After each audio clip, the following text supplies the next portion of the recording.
They haven't been good, like, for me as like a professional, like working, like they've never been good. Yeah. I've been very fortunate with this team, but not the other team.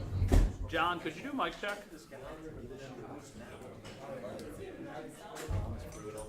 I don't honestly. Thank you. Thank you for that. You know? Alrighty. Mic check. 1, 2, 3, 4, 5, 6. Amari Cooper, Josh Allen, Bove. 1, 2, 3, 4, 5. Dan, you're supposed to focus here. I know you're not here often. Don't go on the wall. 1, 2, 3, 4, 5, 6. Yeah, it does look good. Oh yeah, this one's not on. I know. I turned it on. That's what happens. I don't ever show up anymore. Dave Rich, if you can hear this being fed throughout the building, can you please fix the light to my left? Thank you. Thanks, Dave.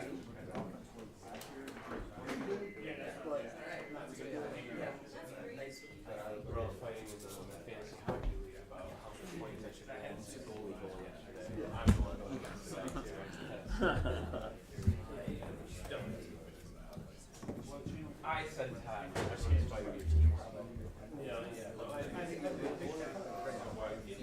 Not the middle. It's gotta be shoddy. I know it's gonna be shoddy. I gave 4 options. I gave 4 options. Yeah, thank you. Well, I'm up by 40. I'm like, it just cuts my lead. Yeah, that's tough. Well, that's right. Well, that. Yeah. I would put myself. I do it this way. We have I like the team. So Brady Chuck goes like top 3. We do like 75 points and then just run by.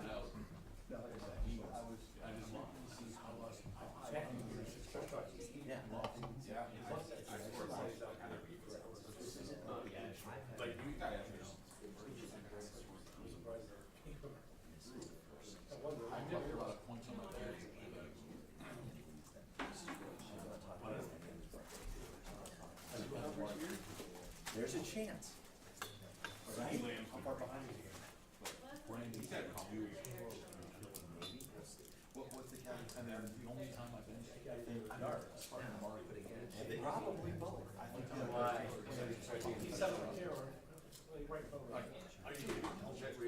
Yes. He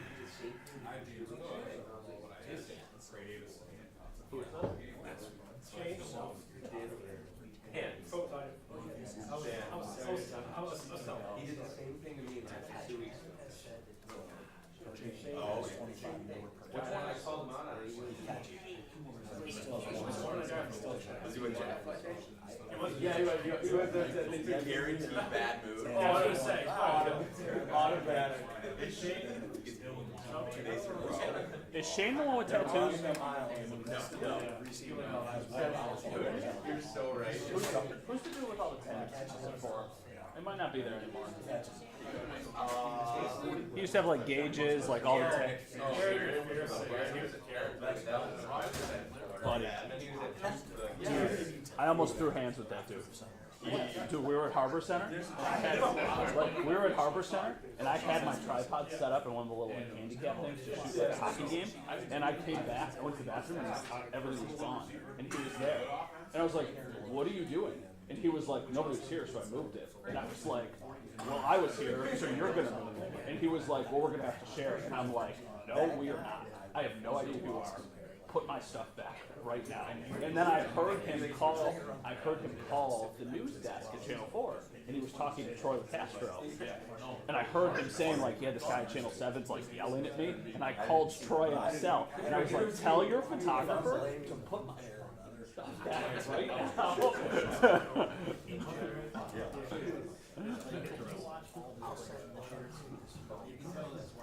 I feel like that's like, dude, just don't touch people's shit. It's like such a simple thing. Oh yeah, that's like one-on-one. Tattooed. I was at Harbor Center, so I was in, you know the little like handicap slots where you could shoot the games from? It was like a prospects game, so I put everything there, I went to the bathroom. When I came back, all of my stuff was moved, and he was set up. And I came back and I was like, what did you just do? He's like, nobody was here, so I moved this. And I was like, I was going to the bathroom, put my stuff there, and moved. And he was like, we're gonna have to share the space. And I'm like, no, we're not. I was set up here, I went to the bathroom, so then I heard him call your desk, and it was when Troy Castro worked. And he was like, this guy can't say seven, give me attitude. I called Troy Sell, and I was like, tell this guy, he's not back right now.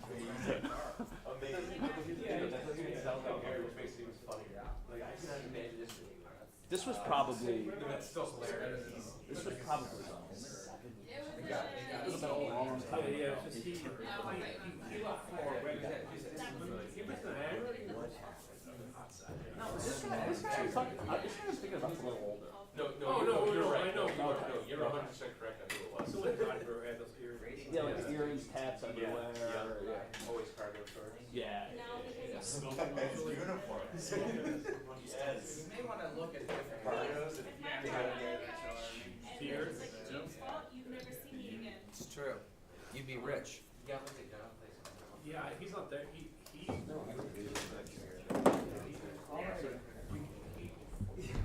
reached out to me.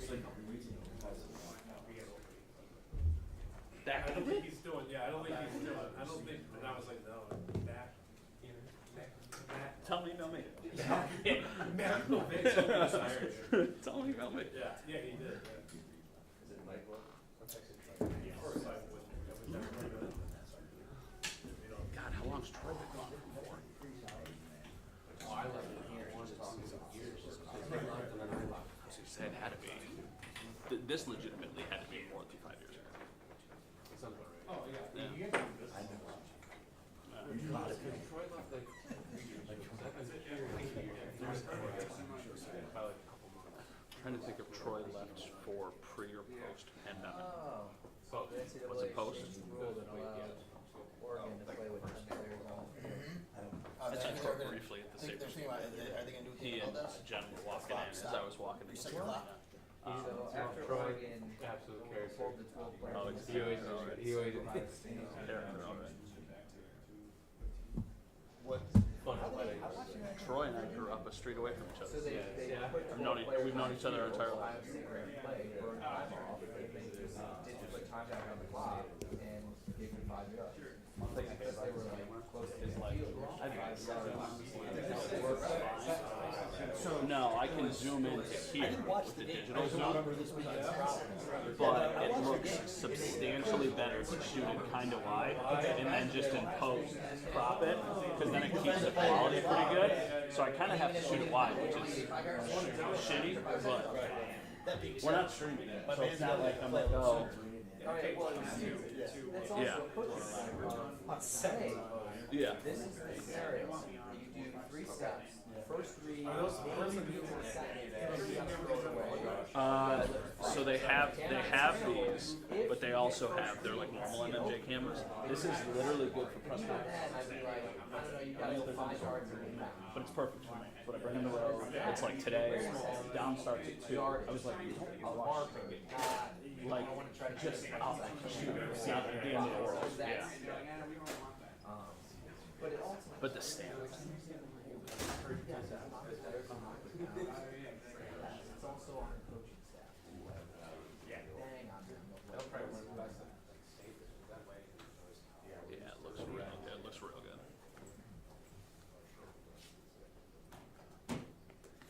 And obviously, like, we're not broadcasting in 4K, so I dumbed it down to like 2K, and the quality is still barely that's the quality of the Sabres game. Well, they don't.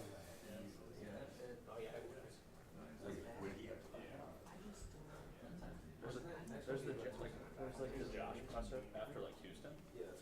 It's crystal clear, and then it's so nice because like if we turn it into like reels. Yeah, but I mean still like when we make like a reel, like look at that's zoomed in so much, and it still looks so clear. Like if I shoot it on my Adam J camera, it looks like shit. Yeah. It looked like that. It's like a little pixelated.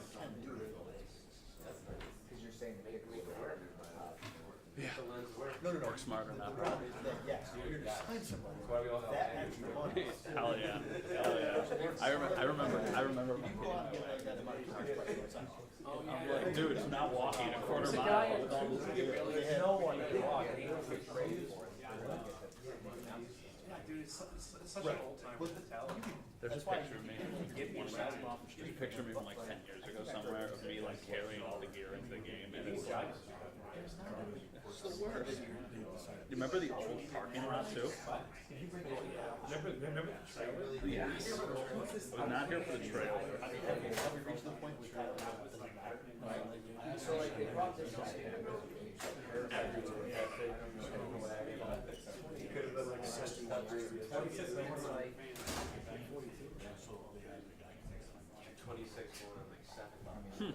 So like to answer your question. I get that. Yes, they can. Is it better? It's 25. Really short.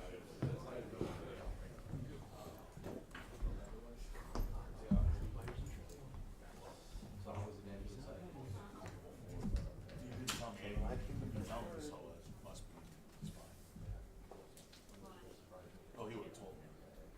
Texas.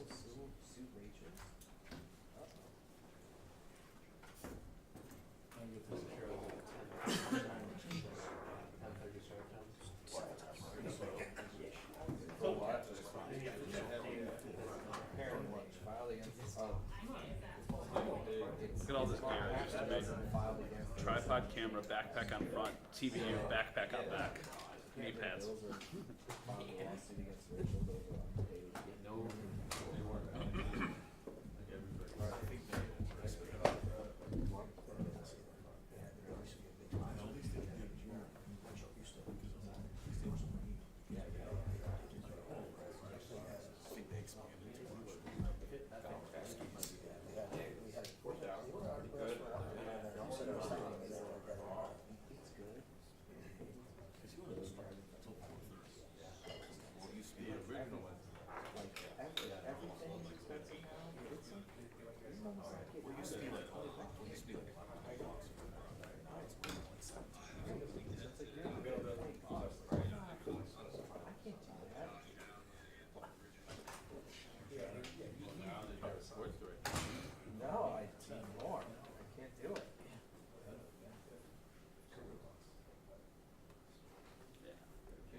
They kind of hinted at it when they came out because we asked about him. And he was like, I haven't talked to him yet, but I'm gonna get him when I, you know. Well, I kind of honestly, I would prefer tomorrow because like we're not gonna be video today. So I was like, if we got everybody else today and like him tomorrow, it also stretches it out a little bit more. Like if he talks today, we're kind of fitting everything into today, and then tomorrow it's like. Great game. He's had a great game.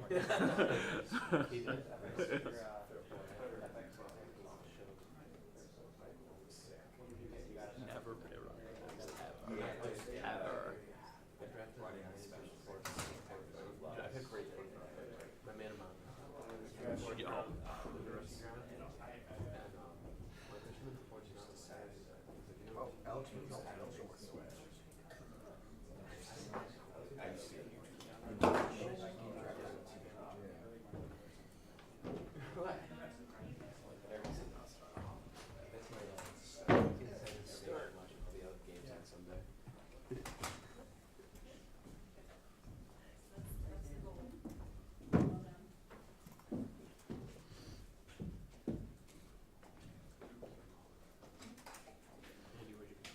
Beane is on Pat McAfee right now. I'm here for lunch. Go lunch?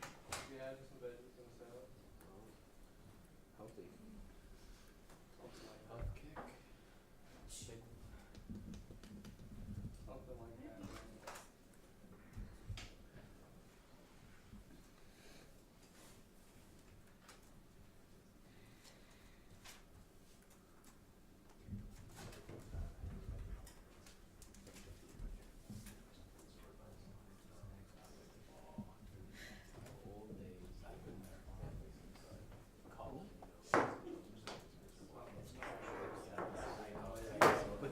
like, yes, I know.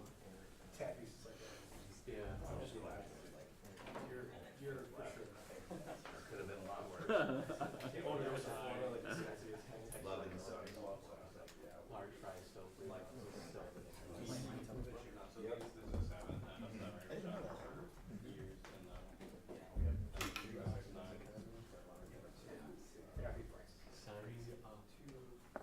have 4 hours. Double cheese and all that, like $10.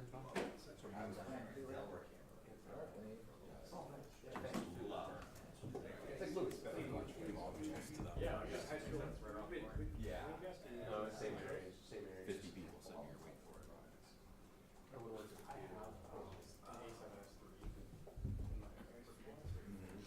well, my parents are big fans, but the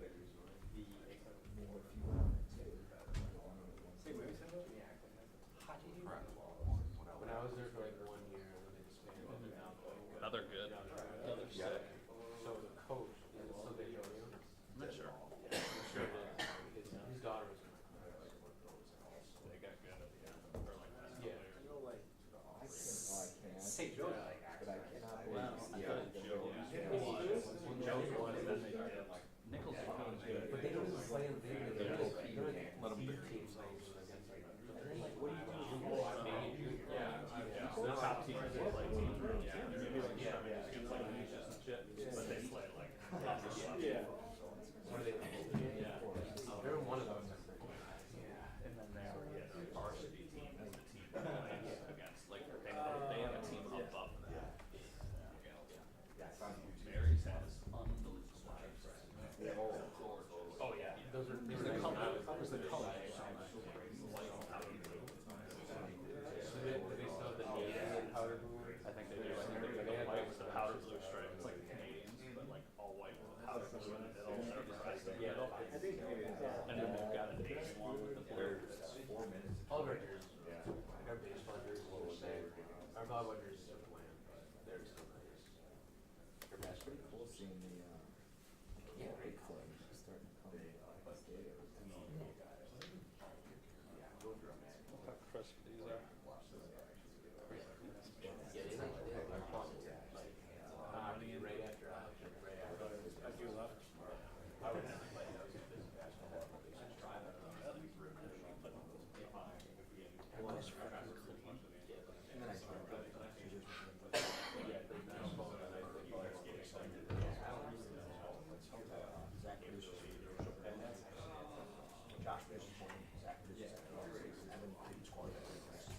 Are they pretty similar?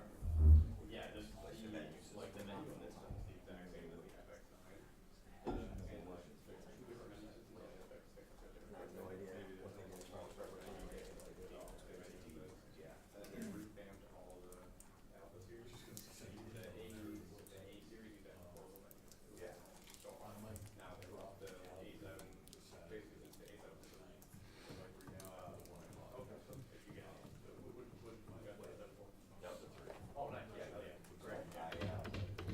He's out here. It's go time.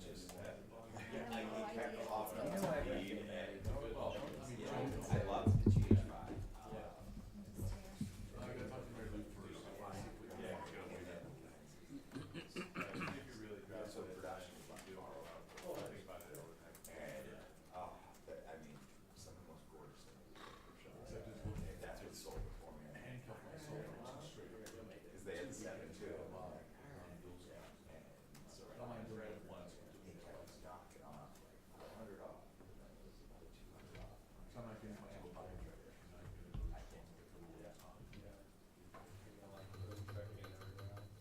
They might order for Yeah, I want it all colored. slowly chip away, but yeah, that's my wish list. Yeah. Well, talk to them. All John Scott's phone versus Just gorgeous. Incredible. Also, like that varies, I'm sure. He's always about to. Yeah. I'm just trying to maybe some Oh no.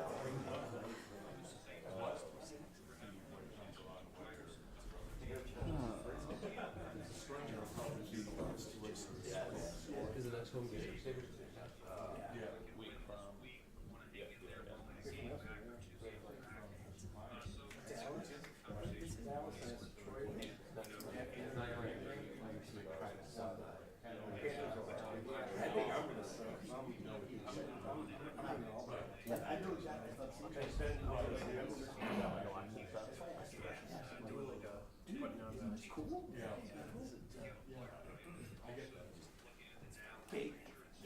So they asked me about that.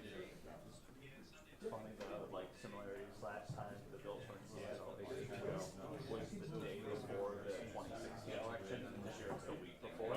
So I was like, oh, I remember being in Seattle and like flying back and like being like holy, like seeing like the progression of the day, and now it's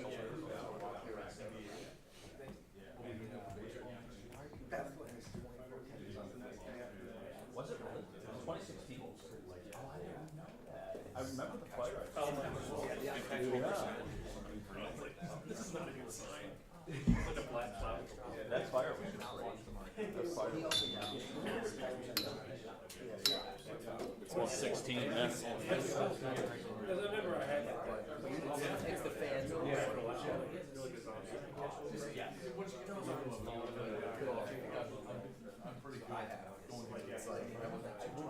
Is there Cleveland negativity happening in front of us right now? What? Is there Cleveland negativity happening? Go guard. No. Well, seeping into Buffalo. I literally texted my buddies and I go, I'm not because I've been so negative about them. About the Browns? I asked this genuinely, how in the world does this team win games? They do nothing. Everything they do seems like it's the hardest thing I've ever seen. Yeah. They have no starting pitching. It's like those guys are pulled with one inning or two. Their hitting is excruciating, and then their bullpen's good, but they have to run them 6-7 innings. I was gonna say they're It's like, pitching. so then what do you? I'm like, how did you win 90+ games? That's like the second best record. Yeah, I mean, I watched. Like, how did you beat Detroit? How did you beat anyone? I watched literally- last night. They had like 5 different times where they should have taken control of that game, Yes. and they never did. And they put people, these guys in critical at bats, get up there, and I'm like, do you have a plan, or are you just Dude, they swing at every first pitch. at everything I've ever Every first pitch, they're swinging. I'm like, this is weird. seen? Like, Quan is great. That guy has a plan. He knows what he's doing. I'll never fault Jose, but it is baffling how bad he is in the playoffs every year. Yeah. Like, how can a guy be that good and be that horrible consistently? Didn't he have a huge? I know you can't look back at one thing. When we were in Kansas City, didn't he win that game? Was that him? No, it was someone else. So I don't even think he's on the team. That's hit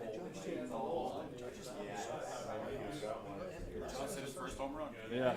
So did the Tigers. Last night you hope you hope from the Yankees side, I guess Judge going. Hope it doesn't from your side, right? But I just watched them and I'm like, everything is so hard. Yeah. And there's not one thing, like, they've had some other teams where it's like, they have one pitcher. They don't even have one starting pitcher. Go Mets. This Subway Series. People interesting call conversation all in, we've still got a few weeks until the trip. Come.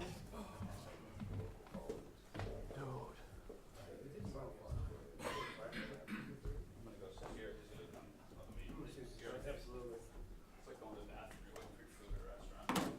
Sit here. I'm just gonna open.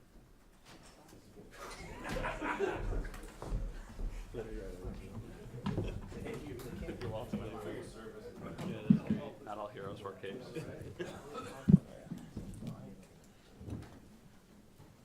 Okay, injury update today, partially because it's a walkthrough. Everyone will practice today. We'll see how James and Ed do in the walkthrough and then go from there into a normal practice tomorrow. Time's yours. Hey, Sean, Tennessee, despite their record, a lot of good defensive stats. Yep. What allows them to make stops? Yeah, they got a talented roster when you look not just defensively, which the numbers speak for themselves, but offensively as well with their receiving core, running back position, and so on and so forth. So big challenge for us at home. We look forward to getting back at home. And again, like I said after the game, we can't take that for granted. We've got to put in the work this week. Sean, is Amari here? Mari is here. Yes. What have the initial interactions and conversations been like now that he's in the building? Yeah, happy to have him here. Pleasant to be around. You know, it's been, as you'd expect, kind of process-driven with him getting here last night and then getting into some meetings with the coaches and again this morning. So I'm sure to some extent a little bit of a whirlwind for him, albeit he came from about 2.5, 3 hours away, which worked out well for us. So just more than anything, just trying to get his feet firmly planted in the ground and adjusting to the terminology that we use. In your experience, what is that break-in period, or what are the challenges of the break-in period, and what expectations can anyone have of him, come Sunday? Yeah, again, I think you have to manage them regardless of Sunday or beyond. But I like the fact that we got it done when we did, as it relates to every year the trade deadline is X, and this year we were able to get it done weeks before, which is good. And I know that every year presents different challenges with things like that. But again, we'll see how we goes this week, and we'll see how we go. And again, it's never about one person or one player. It's about the team. And I thought we were in a good rhythm the other night on offense, and continuing with that rhythm. So you haven't made a decision whether he'll play Sunday or not? No. Any initial impressions from talking to him? I'm sure it's Yeah, like I said, he's a pleasant guy to be around. I mean, I talked to him for probably 15 minutes the other night, 5 on the phone before he got here. Pleasant, pro. He's a grown man. I mean, he's been in the league 10 years now, and he's seen a lot of things, a couple different teams, and he's experienced the ebbs and flows like we all do of the NFL. And like I said, we're happy to have him. Sean, what are the factors or the things you want to see that will allow him to play this week? For Amari. Yeah, I mean, again, it's I'll be checking in with the offensive staff and just seeing how he's picking up things, and like anything, you want to get him worked in as quickly as we can, and but there's also moving parts that there's other players that we have to factor in as well, and who's going to play where, and who gets the ball, and so sometimes with wide receivers there's different skill sets, and sometimes they're overlapping skill sets, and so you have to figure the pieces out, and making sure we're able to get into a rhythm, maintain our rhythm, and more than anything, Josh is comfortable with everything. Sean, by the nature of Terrance's position, he's a cornerback, so naturally against the pass, we know he comes up against the run.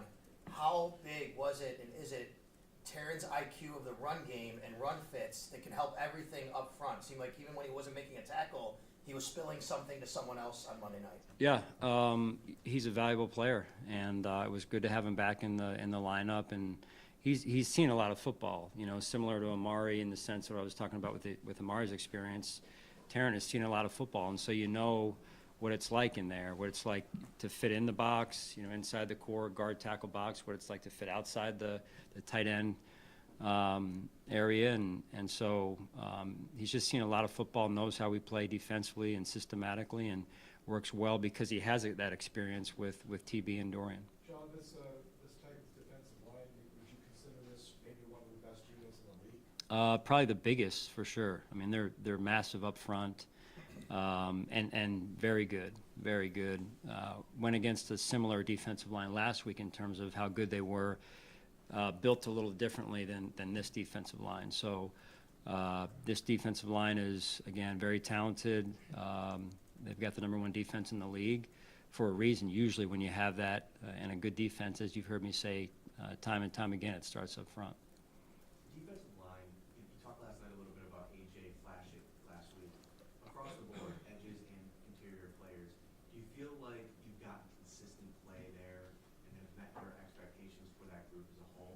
Well, I think it's hard to say exactly, Matt, in this case, if we've been able to get that, because we've been banged up a little bit, in fairness to the guys, and then Vaughn being out, with the outside piece. I would say that I see us developing. We bring in Zion, and he's developing. DC is developing. Are they there yet? No, but it's to be expected as rookie players. Austin comes off of the injury, and I thought played one of his better games this past week. And then getting Ed back hopefully also will allow us to continue to develop him. AJ flashing outside is, I think, is a good sign. Getting him in the right spot, you know, and in his role, and then eventually we'll see about when Vaughn comes back here. So, you know, all of it is just work in progress, and the guys are working hard. The coaches are doing a fantastic job, and you know, we take it one week at a time. You kept Dorian Williams on the field for almost every third and long in New York, all three, I think, as opposed to going to the dime between third and long. Does that say anything about Dorian? Dorian's a good football player. Again, another young player, year 2, that's developing. You know, so every week we're learning. The players are learning. You know, and that's really the right approach. Trying to keep our focus where it needs to be, and just us getting better every week, Dorian included, in this case as well. Sean, Spencer Brown, he has 8 penalties this season, second most in the league. I know how you feel about the pre-snap ones and being non-negotiable. He had one the other night where it was a physical play. What do you do in a situation like that? Because, you know, that's kind of how he plays and probably how you want your offensive lineman to play. How do you balance that, I guess, with him in trying to maybe limit that penalty numbers? Yeah, I do like the physical play overall. I thought we were physical the other night, and that has to continue as a team. And then there is a balance.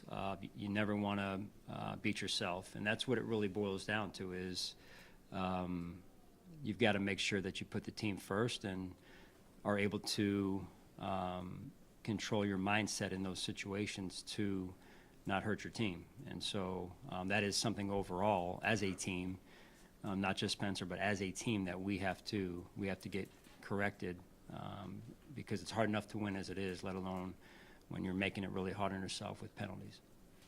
All right, thanks, guys. Thank you.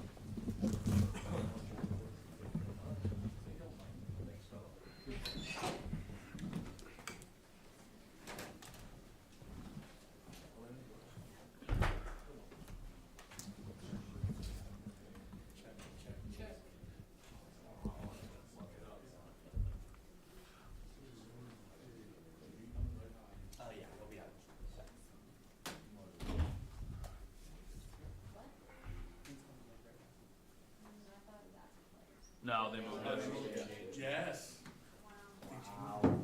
Sit right back down there. Take a seat.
Buddy, how you doing?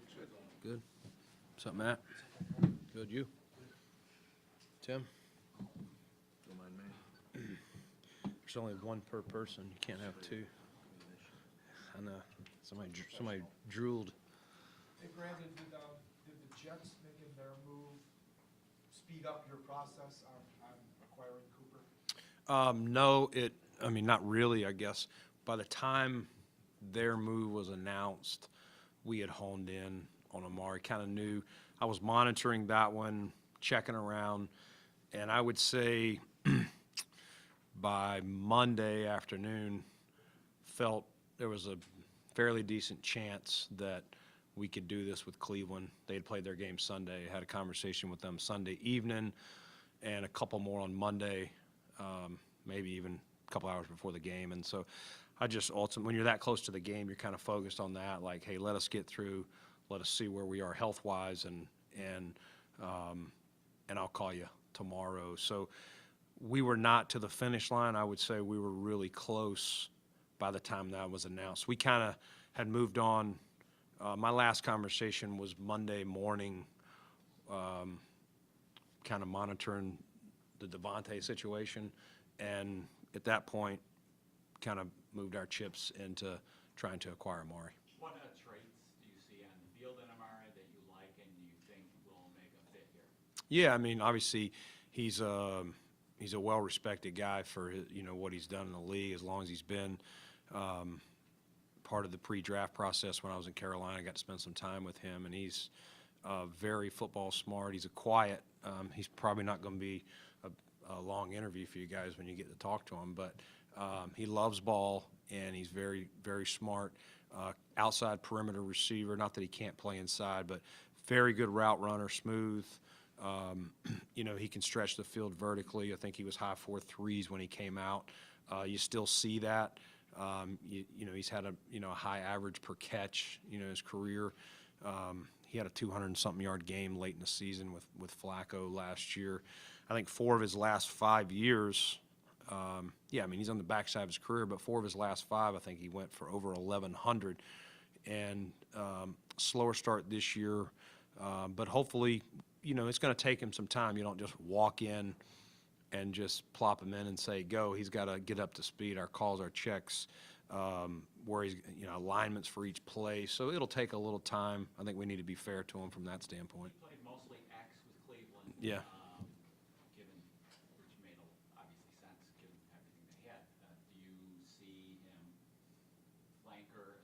You've got Keon playing mostly X. Do you see him being able to play flanker just as well? Yeah, I think Joe and the staff will figure that out. Adam Henry coached him in Dallas, so I was able to ask Adam a few things about him when we were in New York, after the Jets game, just to kind of get, make sure everything was adding up from the guy that I knew coming out of college. But, yeah, I mean, I'm not going to pin him into one spot. I think he can play either one. He's football smart. And, we move our guys around. I know Shakir plays mostly inside, but he's smart and can play outside, and Curtis Samuel, all those guys. So it's really just add this to Joe's pieces and let him and Josh and the coaches figure that out. What was the level of urgency with this move? Because you said a couple weeks ago going into the season, you like this group. You make this move to bring in a guy, like you mentioned, his credentials, a real number 1 receiver. What was the urgency level after what you saw from this offense in the first 6 games? Yeah, I mean, listen, I'm always looking. I mean, it doesn't mean I didn't like the group. I can't make a team like Cleveland do the deal. So if we didn't do this deal for him, I still like our group. It's not anything there. But anytime you can add a player, just like we added Rasul last year, I'm always going to monitor that. You guys know me. I've been here long enough. And like I said, if for some reason there's another player that comes along between now and the deadline that makes sense for us, good fit, it's got to fit within the cap. You may hear a pool of players, as we know, are available, but can we fit them, separate of the draft pick? Can we fit them within our cap constraints, whether that team's already, renegotiated their deal like Amari's was, or they're willing to eat cash. So even though there's a pool this big of players that may be available, ours is probably, considerably less. That's why this move made so much sense for us. With where his salary is and where our salary cap is. But, no, separate of Amari, I really do like our guys in the mix. It's early in the season. just like an O-line, you're still forming things. We had so many new pieces in that receiver room other than Shakir. So in fairness to those guys, we're still early in the season, just getting going. Was in the same vein though, to what degree, and I'm sorry if I'm repeating Matt's question, to what degree do you think everyone eats motto may not have been working or working as quickly as you maybe wanted it to for this team? No, I wouldn't say it's not working. Every game kind of takes on its own identity. The first few weeks, I don't think anybody was saying that wasn't working. I think we were doing well. We got punched in the mouth in Baltimore early in that game. I think we got down 21-3. We love it if we're up 21-3. Our defensive ends and pass rushers are pinning their ears back. When you tell the other team you're going to pass every time in this league, good luck. You might can do it at some college levels, when you're playing whoever, a good team versus a not so good team. But the NFL, if you get down like that, you're asking for the other team to pin their pass rushers back. We got to be balanced. That's the best way to play in this league. And so again, when you get down, and we got down 20-3 against Houston. So, the other night, I thought we did some good things. Obviously, we ran the ball well, but this wasn't a, hey, the everybody eats motto that was going around, our mantra, that we needed to throw that out. This is back to what Matt's question was really just an opportunity to add a guy that adds an experienced, proven skill set to the group, and how quickly can we get him fit in, and I know he's going to work hard, and again, Coach Henry's coached him before. I think that helps the whole process, and we'll see where that goes. From experience, what is it like for a receiver, maybe even if you want to compare to other positions, for a receiver to get onboarded into an offense during the season? Great question. Probably one of the harder ones. Yeah, probably one of the harder ones, unless they've played in that exact system before. That could make it. When Isaiah Hodgins left here a few years ago from the practice squad to the Giants, exact system, probably easier for Dayball and those guys to plug him in than a guy who's not. Now, there's things you can do, tagging plays. There's various ways, and I do think Adam Henry, having coached him, knowing maybe he can say this is what we called it in Dallas or things like that, just to kind of help speed that up. But probably easier to come in and play, an offensive line position, other than you got to figure out the protection calls, than the depth of the playbook at receiver. Brandon, usually in your in-season deals, you like to target guys with a future piece to it. Yep. He's a free agent, so what made this situation a little bit different for you?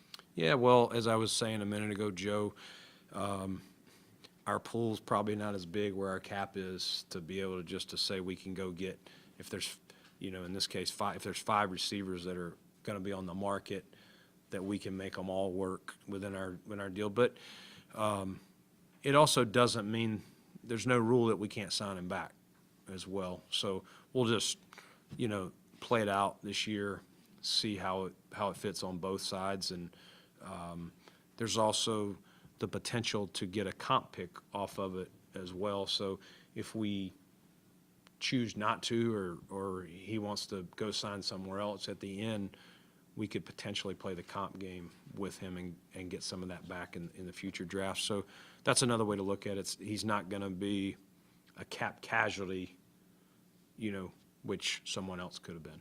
How much did finding answers potentially for man coverage play into this decision to make this move? Yeah, I mean, you want answers for everything, guys that can play zone, man, everything. He's a proven player that can play against both. And again, just really adding another piece to the group, and that includes our tight ends, our backs, all those. Just another guy that Joe can, again, once we got to get him up to speed, can hopefully help us, the second half of the season. Brandon, are drops a concern at all? You had some drop passes. Yeah, I mean, those are frowned upon. You want them it's called receiver. You want them all to receive them, but that happens. Everybody's got their strengths and weaknesses at the position, and I would say over his career, though, the positives have far outweighed. But if you were going to pick on one thing with him, maybe he has, had a few more drops, which, again, he didn't really have many of that in college, but, there have been some drops on tape in his career. But hopefully that won't happen here. I know you said he doesn't say much, or he hasn't said much in your conversations, but how do you sense the level of excitement going from the situation was in, just in terms of the season outlook, to now first in the division, chance to maybe compete for Super Bowl? Yeah, I mean, I haven't visited along with him. He drove over here last night, and he sat down in my office for a few minutes, and we talked about when we went to dinner, when he was at BAM and stuff like that, and just his family situation. Again, he's a very reserved. You guys will get that. I think that's a good question for him on, we didn't really talk much about Cleveland. We more just talked about here and who he knew here and Coach Henry and that, a little bit of his family. So it was a 20-minute conversation, but I'm sure when Derek gives you guys access to him, he'll be glad to answer that. It might not be a long answer, though. Brandon, when did you start the process of searching for maybe a wide receiver, whether that be Amari? I believe you mentioned you at least had discussions about Devontae. Just when did those conversations in total, not specific players, begin? Yeah, I mean, again, there's been other guys at the same position and other positions that we've had conversations with.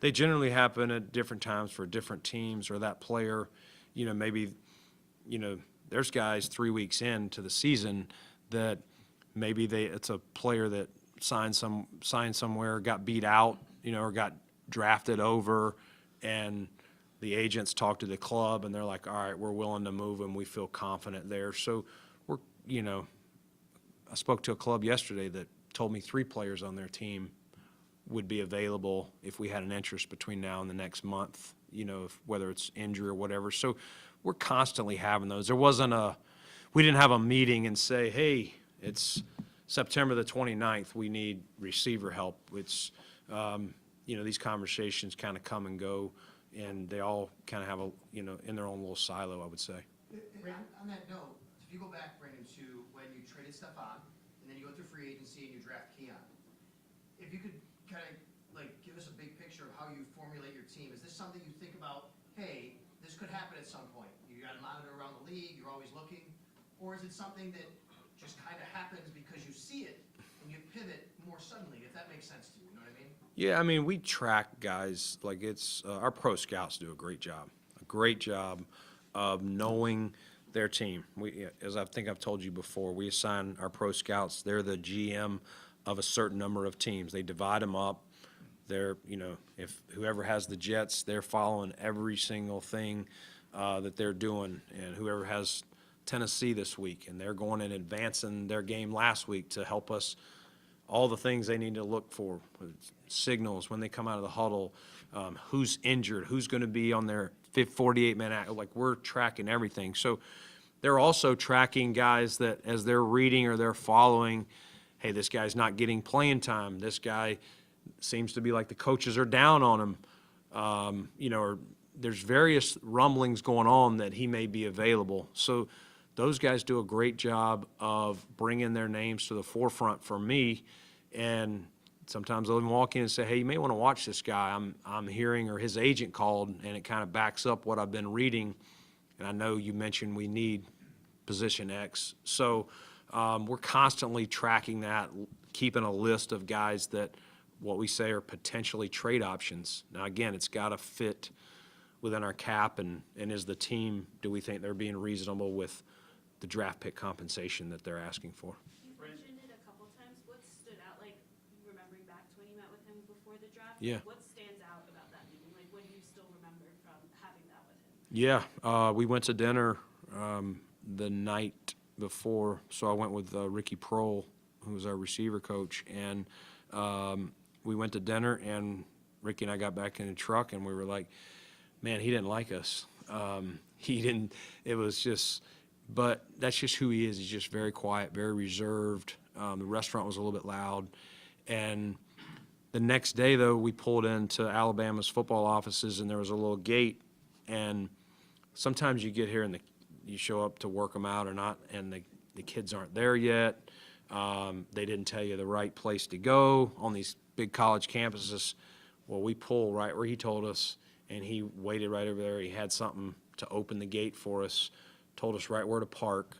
I was like, this guy's a pro. We walk in, and we were talking at dinner the night before about some of the routes that he even run in practice but had not run in games. And we were like, can we see you run those routes? And so he had all this practice stuff. He beat us in there, had the film uploaded. We walk into one of their meeting rooms, and you give this guy the clicker, and he was like at peace, just talking to us like a coach. This is what I was doing here. This is what he's got. This is what he's got. This is why I did this. And we sat in there for over an hour, maybe hour 15. Ricky got up on the board, did some stuff, and yeah, we call that this. Ricky would say, yeah, we call that this. And just watching them talk ball was kind of cool for me to see. I was like, man, I'm sold. You know, we just didn't have the 4th pick in the draft that year. So. Let's take 2 more, please. Brandon, why now? Why did it feel like now was the right time to make the move? And does it have anything to do with also assuring that he doesn't go somewhere else? No, I mean, I really was looking for us. It was the timing. Again, it takes 2 to tango, Matt, and the timing's got to work for the other team. The finances have to work as well. And again, you don't have to take it to the deadline. As Tim's question was earlier, like, you know, is this a harder position to get them up to speed? I would say yes. I would say it's got to be one of the harder ones. I would say harder than Rasul coming in here a year ago, learning the defense. I think you can make that a little bit simpler. There's less plays, but so again, I think the sooner I could get someone here, if it made sense, the better chance they're going to be able to help us down the stretch once we kind of get them up to speed. Brandon, there's a report out there that you have a couple kickers in. Can you confirm that? And if so, why? Yes, we do have some kickers. We're going to work them out this afternoon after practice. Yeah, I mean, you know, T-Bass would be the first to tell you it hasn't gone the way he would like it, and quite frankly, the way we like it. But the great thing about Tyler is he, you know, we've had conversations with him. He's very aware. He knows we're working out people, and he understands it's a production business. And so, you know, we have to make decisions, you know, what's best for the team. And we want nothing more than Tyler to be our guy. We signed him. You know, he felt he had really earned the deal that we paid him, you know, an offseason ago. But it is a production business, and hopefully he knows he's got to make those kicks. I think Sean said that. No one's hiding from it. And so, but at the same time, he hasn't done as well as he or we had hoped. So, you know, we've got to continue to look and monitor, you know, and if there's a better option that we have to turn to, then, you know, we'll do that. Okay, thank you.